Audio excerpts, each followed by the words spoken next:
One of the first ways I started earning money at the farm I founded this year with no clue what I was doing was my farm stand. So in this video, I'm going to break down my farm stand, what I am offering at it, what I charge for everything at my farm stand, what I am giving away for free, and the biggest money day that I've had to date.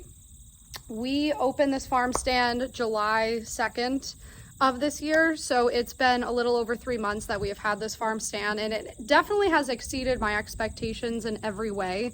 I had no idea that it would be possible. That I made $60 yesterday selling these pumpkins you see behind me that I actually grew with expired seeds. They were 2022 seeds I picked up at a local gardening store near me in the spring, and he just gave them to me for free since they were 2 years old. Another reason why you should go to local gardening stores and stop getting all of your stuff from Home Depot and Lowe's. A, it supports the community around you, but B, you might get things for free. I'm gonna grab the phone now to give you guys a better look. Okay, so first up, obviously, is we have pumpkins. I think one of the reasons why I'm having good sales with my pumpkins is that I actually have this little stand over here, which is very cute, that kind of flashes the pumpkins to the world behind me. It's on a little table that we spray painted green. I actually got the table for free driving around Washington County, so it didn't cost me anything. And it just has this nice little cute look and curb appeal to it. Also, there's obviously a sign that lets people know what we have for sale here. And I do let people know on the sign that I have free native seeds, which I think is possibly a draw to get people to pull in. They know that there is something for free for them there. Who am I to say if that is what is causing people to pull in or not, but it might be kind of food for thought with your brand new farm stand to just offer something for free. It'll get people to pull in, it'll strike up conversation. On the side here, just some more signage of the things that we offer and our open flag. Oh, this is actually the first time I'm realizing that that sign just broke, so I will have to fix that, but microgreens, wood crafts, they are fading from the weather, so we will have to update those. Actually, the flower baskets you see here, my neighbor has a gardening store and he brought them to me for free as a welcome to the neighborhood. That's how nice people are out here in the country. Here are the free native seeds. I have a little sign.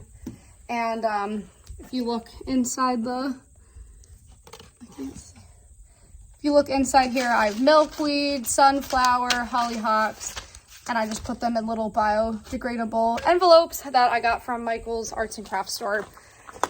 I'll start from this side. I have my microgreens that I grow inside the barn behind me that the Amish built. I can do more videos on everything that I know about microgreens. I'm definitely new to microgreen farming, but I have them in plastic containers. I understand plastic is not good for the environment. You guys have to understand I tried every other type of packaging, and unfortunately if the greens are exposed to the air, they wilt very, very quickly. So I am going to put a plastic collection return bin out soon. I'm working on that here so that people are encouraged to bring theirs back. But I only charge $3 for these, and I hand write the labels. So this is a pea microgreen for $3. Cut it today, October 4th.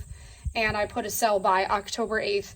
I'm sure they're better for longer than that, but that's just what I put on it. I've also been growing cat grass inside. I do sell this one for $5.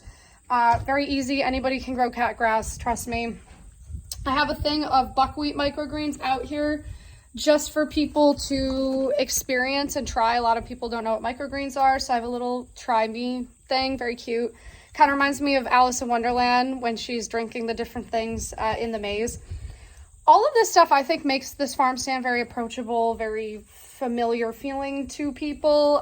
If they don't know what microgreens are, what better way than to invite them to try it? So they already know if they pull in, they're going to get free seeds and they get to eat some microgreens for free. Who wouldn't love that? Which brings me to my pumpkins. I grew all these pumpkins this year not knowing a literal thing about gardening. A lot of them came off of vines of seeds I just tossed by a creek.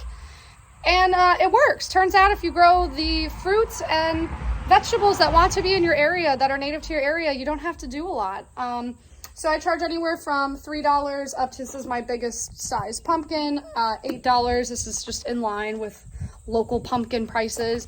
Like I said, somebody did buy around $60 worth of pumpkins yesterday, so I'm a little low on pumpkins. But my mom is an artist, so I have her wood burned spoons. I think we charge $5 for these. Really great prices.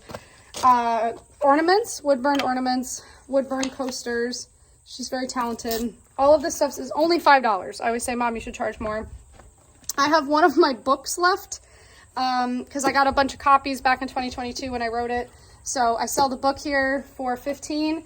I have another thing for free, and I have a little take one, and that is an Amish directory. They gave me boxes upon boxes of these. They are incredible. They list every single Amish business in the Mohawk Valley in upstate New York. So they call it the Amish Google. And I have so many of these, so I always hope someone will take them because I will gladly restock them. So yeah, that's my second free thing that's here. So they can get free seeds, and they can get a free Amish directory and try microgreens all without spending a cent. And I just think that makes it probably more approachable and welcoming to people. I also have a basket of compost. I have a Lomi. I make my own compost in one of those electric things every night. They're a game changer, by the way. It cut down the waste that I produce to like almost nothing because I can compost basically everything. So I make this with like my microgreens and organic eggshells, and I sell that for $2. I think it's $2. Hanging up, my mom did some of these like charcuterie boards. I think these are more. I think they're $15. I do have the prices hanging down there. Magnets, if you can see here, they're kind of, they need to have a sealant on them. They're not doing so well. They're $3 though. So that kind of brings you to everything that we're offering here. And then we just have this little thing with the horse picture.